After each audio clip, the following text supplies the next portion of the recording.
Hiniri ko ang isang tubero para ayusin ang butas sa gripo sa bahay ng aking manugang habang siya at ang anak ko ay nasa Boracay. 2 oras pagkatapos, tinawagan niya ako at ang boses ay narinig. Kuya, sa tingin ko, kailangan ninyong pumunta rito agad. May maliit na batang nagtatago sa likod ng water heater. Ayaw lumabas. Nagmaneho ako patungo roon ng mas mabilis kaysa dati at ang aking natuklasan ay tuluyang nagwasak sa aking pamilya. Bago ko ipagpatuloy ang kwento, gawin niyo akong isang pabor at pindutin ang subscribe button at sabihin sa comments kung saan kayo nanonood ngayong gabi. Ako si Mang Armando Reyes. Ako ay 67 taong gulang at nakatira sa isang tahimik na barangay sa labas ng Baguio. Sa loob ng 41 taon, naging nurse ako sa pediatric emergency room ng isang malaking ospital sa lungsod. 41 taon ng paghawak sa mga kamay ng natatakot na mga bata habang tinatahi ng mga doktor ang kanilang sugat ng pagpapaliwanag sa mga takot na magulang na ang kanilang anak ay magiging okay. At kung minsan sa pinakamasamang gabi, ng pagupo kasama ang mga pamilya kapag hindi maganda ang balita. Nagretiro ako 3 taon na ang nakalipas. Tinatanong ako ng mga tao kung namimiss ko ito. Ang totoo, namimiss ko ang mga bata. Hindi ko namimiss ang mga bagay na natutunan kong makita. Kapag ganoon katagal sa pediatric emergency, nagkakaroon ka ng ika-6 na pandama. Matututunan mong malaman kung aling pasa ay galing sa pagkahulog sa bisikleta at alin ang galing sa kamao. Natututunan mo ang paraan kung paano tumingin ang bata sa magulang bago sumagot sa tanong. Natututunan mo ang kahulugan ng katahimikan. Lagi kong sinasabi sa sarili kong hindi ko kailanman gagamitin ang kaalamang iyon sa loob ng sarili kong pamilya. Mali ako roon. Ang anak ko ay si Carlo. Siya ay 34 na ngayon, ang nag-iisa kong anak. Ang nanay niya, si Diana, ay namatay dahil sa ovarian cancer 11 taon na ang nakalipas. Pagkatapos noon, kaming 2 muna sandali. Si Carlo ay regional manager sa isang kumpanya ng auto parts, kumikita ng maayos, may itim na pickup truck na nililinis niya tuwing Sabado. Dati ay tumatawag siya sa akin tuwing Linggo ng gabi ng regular. Tatay, check-in lang. Pinag-uusapan namin ang laro ng basketball, ang pinlano naming pangingisda o kahit ano lang. Ama at anak na nagpapanatili ng ugnayan. Nagbago iyon nang makilala niya si Bianca Carpio, 5 taon na ang nakalipas. Siya ay 29, diborsyada, may degree sa marketing na hindi naman niya ginagamit at may tinatawag ng mga tao rito na presence. Malakas ang tawa, mamahaling bag, ang tipo ng babae na papasok sa kwarto at babaguhin ang lahat ng hindi humihingi ng permiso. Noong unang Thanksgiving na inimbita ko sila sa bahay ko, buong hapon ay nasa cellphone siya at nag-scroll. Nang tanungin ko kung gusto niyang tumulong sa paghihiwa ng manok, tiningnan niya ako nang parang pinagkakalooban ko siyang magkatay sa harap ng bahay. Pinakasalan siya ni Carlo pagkalipas ng 8 buwan sa isang resort sa Palawan. Hindi ako inimbita sa rehearsal dinner. Sinabi ko sa sarili ko na ganoon na talaga ang mga kabataan ngayon. Marami akong sinabi sa sarili. 3 taon na ang nakalipas. Ginawa ko ang akala ko ay magandang galaw. May-ari ako ng isang 4 na silid na bahay na brick sa Linden Avenue, ang bahay kung saan lumaki si Carlo. Pagkatapos mamatay si Diana, masyadong tahimik at puno ng alaala siya. Matagal ko nang pinag-uusapan ang pagbebenta nito at paglipat sa mas maliit. Kaya sinabi ko kina Carlo at Bianca na maaari silang tumira nang walang upa habang nag-aayos sila. Pinanatili ko ang titulo sa pangalan ko, bahagi, dahil sinabi iyon ng abogado kong si Atisa. Frank, at bahagi dahil sa 41 taon kong nakita ang pagkawatak-watak ng mga pamilya ay natutunan kong walang mas epektibong tagapagtanggol sa pag-ibig kaysa sa papeles. Tatay, kayo ang pinakamabuti, sabi ni Carlo habang mahigpit akong niyakap noong ibinigay ko ang susi. Hindi namin ito malilimutan. Maraming sinasabi ang mga tao sa mga sandaling iyon. Karamihan ay may expiration date. Tumigil ang mga tawag tuwing linggo pagkalipas ng 6 na buwan. Ang mga bisita sa bahay ko ay naging Pasko at kaarawan ko lang. Tapos kaarawan ko na lang. Tapos card na lang sa koreo na may sulat kamay ni Bianca. Tuwing iminumungkahi kong dumalaw sa Linden Avenue, laging may dahilan. Nagre-renovate daw si Bianca ng sala. May trabaho si Carlo. May sakit ang aso kahit wala naman silang aso. Sa paglipas ng panahon, tumigil na ako. Isang ama lang ang kayang kumatok sa saradong pinto ng maraming beses bago maramdaman na parang estranghero na lang siyang humihingi ng barya. Kaya nang tumunog ang telepono ko isang Martes ng umaga noong unang bahagi ng Setyembre at lumabas ang pangalan ni Carlo, halos hindi ko nakilala ang larawan. 4 na buwan na kaming hindi nag-uusap. Tatay, pakinggan nyo, kailangan ko ng tulong. Walang kumusta ka, walang tanong. Diretso sa hiling parang alam na niyang sasagutin ko ng oo. Ano ang nangyari, anak? Si Bianca at ako ay pupunta sa Boracay sa Sabado, 8 araw sa all-inclusive resort na matagal niyang gusto. Ang problema 1 linggo nang barado ang lababo sa kusina at may bahagyang butas sa gripo sa itaas na banyo na nakakapagpatak sa kisame. Pwede niyo bang tawagan ang tubero para sa amin? Ayusin habang wala kami. I-Venmo ko sa inyo pag-uwi namin, pangako. Nakaupo ako sa kusina ko at tinitigan ang half-finished crossword.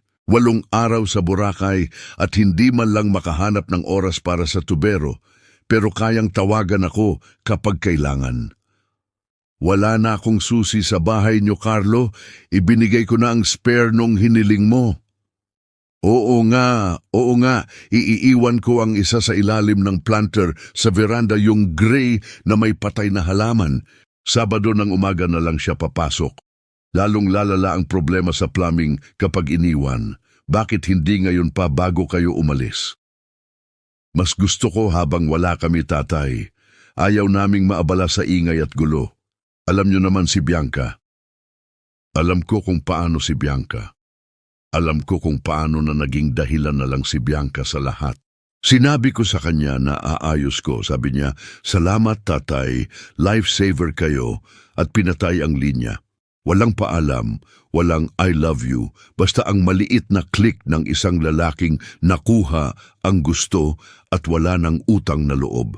Nakaupo ako ng matagal, ang sikat ng araw sa kusina, at naisip ko kung gaano kakaiba na gusto niyang kasangkot ako sa bahay kapag wala ang mga taong mahalaga sa kanya. Tinawagan ko si Mang Hector Mendoza.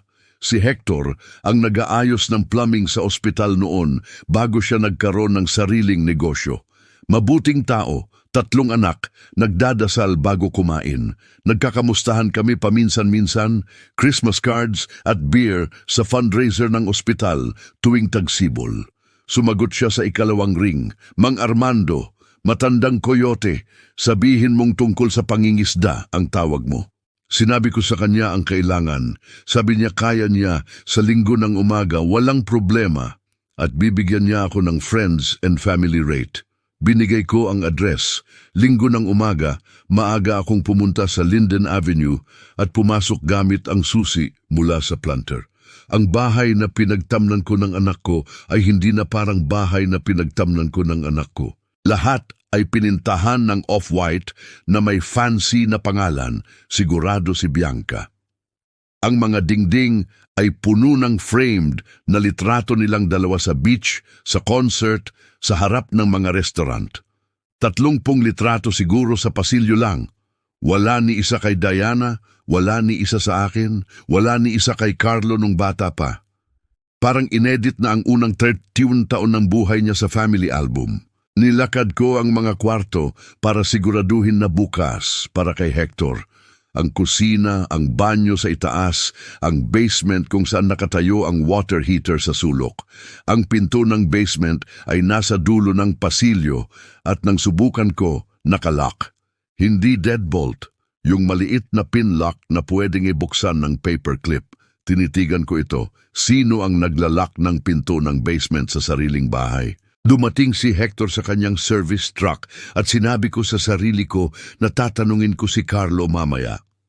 Binuksan ko ang basement gamit ang hairpin mula sa drawer ng banyo at ipinakita kay Hector. Sabi niya, ilang oras siya. Sinabi ko na tawagan niya ako pagkatapos para i-lock ko. Umuwi ako at sinubukang kalimutan ang nakalak na pinto, ang mga nawawalang litrato at ang pakiramdam na hindi ko maalis. Yung pakiramdam na dati kong nararamdaman kapag pumapasok sa kwarto ng ospital kung saan hindi tinitingnan ng magulang ang chart. Nasa workshop ako mga 11:30 ng umaga at nagpapatalas ng chisel nang tumunog ang telepono. Hector, Mang Armando, hindi tama ang boses niya. Si Hector ay laging biro ang lahat.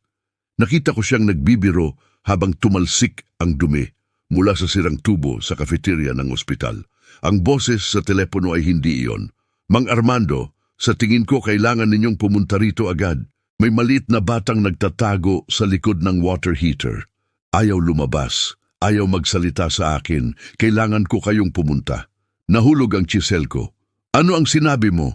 Bumaba ako sa basement para tingnan ang heater dahil baka galing sa itaas na banyo ang butas at may bata roon. Mang Armando, mga 4 o 5 taong gulang. Nasa likod ng heater ang sangtumpok ng kumot nang ilipat ko ang isang kahon. Natakot ko siya. Natakot din niya ako. Mang Armando, pakiusap. Hindi ko alam ang gagawin. Huwag kang aalis. Pupunta ako. Huwag mo siyang piliting lumabas. Umupo ka lang sa hagdan ng basement kung saan kita niya at magsalita ng mahina. Nandiyan na ako sa loob ng 15 minuto. Ang 15 minutong iyon ay naging siyam, ang uri ng siyam na hindi mo naaalala pagkatapos puro ang tili ng preno ang blur ng mga bahay at ang malamig na mabigat na bato sa dibdib mo na alam mo mula sa daan-daang gabi sa ER kapag may batang paparating at hindi mo pa alam kung ano ang kalagayan niya. Nanghihintay si Hector sa veranda. Walang toolbox, walang cap, nakatayo lang doon na ang mga kamay ay nasa bulsa na parang nakalimutan na niya ang gamit nito. Nandun pa rin siya, sabi niya. Binigyan ko siya ng juice box mula sa truck ko. Inubos niya sa isang higop. Mang Armando, ang batang iyon, marami akong bahay na inaayos. Hindi ko alam kung ano ang nakikita ko rito. Sinabi ko sa kanya na maghintay sa itaas. Bumaba ako sa hagdan ng basement ng dahan-dahan, isa-isa ang paraan ng pagbaba kapag ang likod mo ay 41 taon ng mga batang natatakot sa biglaang galaw. Medyo tapos na ang basement. May carpet sa sahig, drywall na gray, futon sa isang gilid sa ilalim ng maliit na bintana. Ang water heater ay nasa likod na sulok sa likod ng half-wall na cinder block. Lumapit ako ng dahan-dahan. Nakaupo siya ng cross-legged sa nakatuping kumot na naka-wedge sa pagitan ng heater at pader. Isang maliit na bata, payat sa paraang matagal bago marating, yung payat na kita ang hugis ng collarbone sa t-shirt. Ang buhok ay light brown at hindi pantay, parang ginupitan ng gunting sa kusina. Suot niya ang pajama pants na may dinosaur at gray na t-shirt na malaki at may mancha sa laylayan. May maliit na flashlight sa tabi niya, isang coloring book na kulang ang pahina, 3 Crayola at plastic bowl na may tuyong orange na macaroni and cheese. Tumingala siya sa akin at nakita ko ito tulad ng daan-daang beses sa triage desk. Ang flat at mapagmasid na mga mata, ang katawan na hindi gumagalaw, ang mababaw at tahimik na paghinga na sanay na. Ito ay isang batang tinuruan na huwag maging problema. Lumuhod ako mga 6 na talampakan mula sa kanya, mas mababa sa kanyang paningin, at inilapag ko ang mga kamay sa carpet para makita niya. Kumusta anak? Ako si Mang Armando. Hindi ako lalapit pa roon, okay? Dito lang ako uupo saglit. Hindi siya gumalaw. Hindi siya kumurap. Ang lalaking nasa itaas na natakot sa'yo si Mang Hector yun. Kaibigan ko siya, hindi niya alam na nandito ka. Walang galit sa'yo, pangako. Gutom ka ba? Nauuhaw? Bibigyan kita ng kahit ano. Tinitigan niya ako ng matagal. Pagkatapos ay nanginginig ang ibabang labi niya at puno ng luha ang mga mata, pero walang tunog na lumabas. Nakita ko na rin iyon, mga batang natutong huwag umiyak ng malakas. Dapat bang tumahimik ka, anak? Maliit na tango. Sino ang nagsabi sa iyo na tumahimik? Si Bianca. Tumama sa dibdib ko ang pangalang iyon na parang martilyo. Sinabi niya ito ng parang takot na guro. Walang nanay, walang tita, basta Bianca. Payak na payak. Pwede mo bang sabihin sa akin ang pangalan mo? Mahabang katahimikan. Elias. Elias, maganda ang pangalan mo. Ilang taon ka na, Elias? 4. Magiging 5 ako sa Pasko. Elias, pwede bang tanungin kita at hindi mo kailangang sagutin kung ayaw mo? Kaninong bahay ito? Kay Carlo at Bianca. Mas malakas na ang boses niya ngayon. Si Carlo ay daddy ko minsan. Kapag umuwi siya mula sa biyahe, sinasabi niyang, "Hi, Elias." Diyan minsan binibigyan niya ako ng sneakers. Ang mga biyahe ay kapag may mga tao, kaya dapat nasa ibaba ako, ang mga tao. Anong mga tao, Elias? Mga kaibigan ni Bianca. Dumadating sila kasama ang kamera at ilaw at nagkukunan ng litrato sa kusina at sala. Sabi ni Bianca, hindi ako pwede sa litrato dahil hindi ako parte ng brand. Nampaluhod ako noon. Doon mismo sa carpet ng basement, 6 na talampakan mula sa batang yon. Kailangan kong ilapag ang kamay sa sahig para hindi matumba. 41 taon akong nurse. Akala ko nakita ko na ang pinakamalalim na ginagawa ng tao. Hindi ko pa pala. Elias, anak, kailan ka huling kumain? Iniisip niya. Gumawa si Bianca ng sandwich sa maliit na ref bago sila umalis. May natira pa at juice box. Sabi niya, 2 araw ang bawat sandwich. Ang maliit na ref, may mini fridge sa ilalim ng hagdan ng basement, yung tipo na binibili ng estudyante. Hindi ko napansin. Elias, kailan sila uuwi? Kapag ang kalendaryo ay nasa pulang bilog, tinuro niya ang pader. May printed calendar na nakatak sa itaas ng futon. Ang araw ngayon ay may smiley face na lapis. Ang 8 araw mula ngayon ay may pulang bilog. 8 araw. 8 araw ng mga paunang sandwich sa mini-fridge, flashlight at coloring book na kulang na kulang. Elias, isa pang tanong, sino ang nakatira rito kasama mo? Nanginginig ang boses ko at ayaw ko dahil alam kong naririnig niya. Si Bianca at si Carlo minsan. Ang mami ko ay nasa langit na noon pa. Maliit pa ako, hindi ko siya naaalala. Sabi ni Bianca kay Carlo, ako kay Carlo dahil sa papeles. Ang papeles, lalong lumamig ang dibdib ko. Elias, pwede bang buhatin kita at umakyat tayo sa itaas at bigyan kita ng totoong pagkain? Hindi mo na kailangang magtago sa likod ng water heater. Tinitigan niya ako ng mga maingat na mata. Magagalit ba si Bianca? Ako mismo ang sisiguraduhin na hindi na siya magagalit sa iyo kailanman. Naniniwala ka ba sa akin? Iniisip niya. 4 na taong gulang siya at talagang pinaghihirapan kung magtitiwala sa akin. Tumango siya, iniabot ko ang mga kamay. Lumapit siya sa akin ng kusa. Halos wala siyang bigat. Dinala ko siya pataas at si Hector ay nakatayo sa kusina na tumutulo ang luha. Isang lalaking nakita kong nag-aayos ng sewer na hanggang bukong-bukong sa dumi at umiiyak dahil alam niya ang alam ko. Inupo ko si Elias sa mesa ng kusina at ginawan siya ng peanut butter at jelly sandwich, ang tanging nakita ko sa kabinet na hindi pre-portioned na pagkain ni Bianca. Binuhusan siya ni Hector ng gatas. Kinain ni Elias ang sandwich na parang gutom na gutom. Pagkatapos ay isa pa, habang kumakain siya, tinawagan ko ang 911, binigay ko ang address. Sinabi ko na retired pediatric ER nurse ako at may malnourished na bata. Posibleng matagal ng kapabayaan, posibleng illegal na pagkakakulong. Humingi ako ng unit at CPS. Alam ng dispatcher ang codes dahil nurse din siya. Pagkatapos ay tinawagan ko ang kaibigan kong si Dr. Rene, ang namamahala sa pediatric trauma. Rene, kailangan kong dalhin ang isang pasyente sa iyo ngayon. Hindi siya nagtanong. Sabi niya, dalhin mo siya. Ang unang dumating na pulis ay si Officer Patel, isang batang babae. Mahinahon at maingat. Dumating ang CPS investigator pagkalipas ng 20 minuto. Si Mang Dale na nakilala ko na noon. Mang Armando, sabi niya nang makita niya ako. Ano ang nangyayari? Sinabi ko, sa basement. Ang mini fridge, ang kalendaryo, ang mga sandwich, ang flashlight, ang katotohanang kailangang tumahimik si Elias para sa mga kamera. Ang katotohanang sinabi ng stepmother niya ay hindi siya parte ng brand. Hindi masyadong nagbago ang mukha ni Dale. Sa aming trabaho, tumitigil ang mukha sa pagbabago pagkatapos ng ilang panahon. Isinulat niya ang lahat. Pagkatapos, ay bumaba sila ni Officer Patel sa basement at kinunan ng litrato ang lahat. Ang half-eaten na macaroni. Ang kalendaryo na may pulang bilog.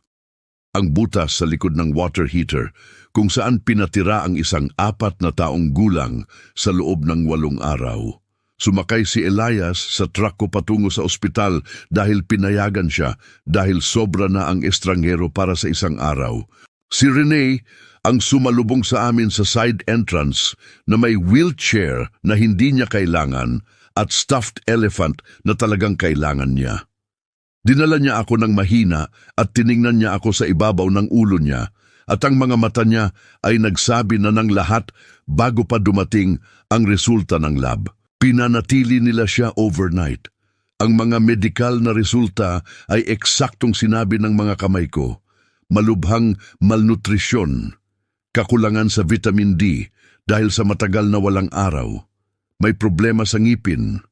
May partially healed fracture sa braso na naging baluktot dahil walang nagdalang doktor. Walang record ng pediatric care sa loob ng mahigit 2 taon. Walang enrollment sa school. Walang bakuna pagkatapos ng 2 taon. Sa paningin ng estado, parang tumigil ng mabuhay si Elias Reyes noong 2023. Habang ginagamot siya, nakaupo ako sa waiting room kasama si Dale at pinagsama-sama namin ang mga bagay. Ang nanay ni Elias, si Sarah, ay naging girlfriend ni Carlo sa loob ng 2 taon bago si Bianca. Namatay siya dahil sa overdose noong 18 buwan si Elias. Si Carlo ang nakatanggap ng full custody. May survivor benefit mula sa Social Security ni Sarah at maliit na trust fund mula sa lola ni Elias. Humigit kumulang sa 70,000 kada buwan na pumapasok sa account ni Elias na si Carlo ang tagapangalaga. Pinakuha ko ang bank records. Ang mga withdrawal ay tumutugma sa pagbabayad sa puting SUV ni Bianca at sa mga salon treatments. Si Carlo ay may anak, apo ko, 4 na taong gulang at hindi ko alam ang pangalan niya. Itinago nila siya sa sarili kong bahay, sa basement kung saan dati ang workbench ko, kung saan tinuruan ko si Carlo kung paano mag-sand at mag-stain ng kahoy. Kinuha nila ang pera para sa damit, sapatos at doktor ng bata at ginastos ito sa mamahaling sasakyan at salon. At nang gusto nilang magbakasyon sa Boracay, ng 8 araw, naglagay sila ng sandwich sa mini fridge, ikinulong ang 4 na taong gulang sa likod ng water heater at ako pa ang tinawag para magpadala ng tubero para walang amoy na mali kapag umuwi sila. Umuwi ako mula sa ospital ng madaling araw pagkatapos matulog si Elias na nakahawak sa daliri ko. Nakaupo ako sa madilim na kusina, 41 taon ng pagiging nurse. Alam ko kung aling pinto ang kakatok, aling papeles ang isusulat, at aling mga salita ang gagamitin para mapabilis ang bagal na sistema. Ang anak ko ay walang ideya kung sino talaga ang tatay niya. Ginagamot niya ako bilang wallet na may opinyon sa nakaraang 5 taon. Malalaman niya na. Kinabukasan ng 7 ng umaga, tinawagan ko si Dale para sa emergency kinship placement. Sa paglipas ng mga buwan, nanalo ako sa laban sa korte. Natapos ang parental rights ni Carlo. Na-terminate din ang kay Bianca. Si Carlo ay nakulong ng 4.5 taon. Si Bianca ay nakulong ng 2 taon. Ibinenta ko ang bahay sa Linden Avenue. Bumili ako ng maliit na bahay na may bakuran para kay Elias. Ngayon ay 1 taon at kalahati na. 6 na taong gulang na si Elias. Tumatawa na siya ng malakas. Tinatawag niya akong tatay. May best friend siya na si Marco. Sabi ng guru niya ay matalino at mabait siya. Minsan tinatanong ako ng mga tao kung pinagsisisihan ko ang pagtawag sa pulis sa sariling anak ko. Sinabi ko ang totoo. Wasak na ang pamilya ko noon pa. Hindi ko ito winasak. Itinigil ko lang ang pagkukunwari na hindi ko nakikita. Kung narating niyo hanggang dito, yakapin niyo ang isang bata sa buhay niyo. Pakinggan niyo ang hindi nila sinasabi. Maraming Elias sa mundo. Ang ilan ay nagtatago sa likod ng water heater. Ang kailangan lang ay may nagbibigay pansin, maging iyon. At kung gusto nyo ang susunod na kwento tungkol sa unang sulat ni Carlo mula sa kulungan, isubscribe lang. Magandang gabi mula sa Baguio. Yakapin nyo ang inyong mga apo. Sabihin nyo sa kanila na parte sila ng pamilya.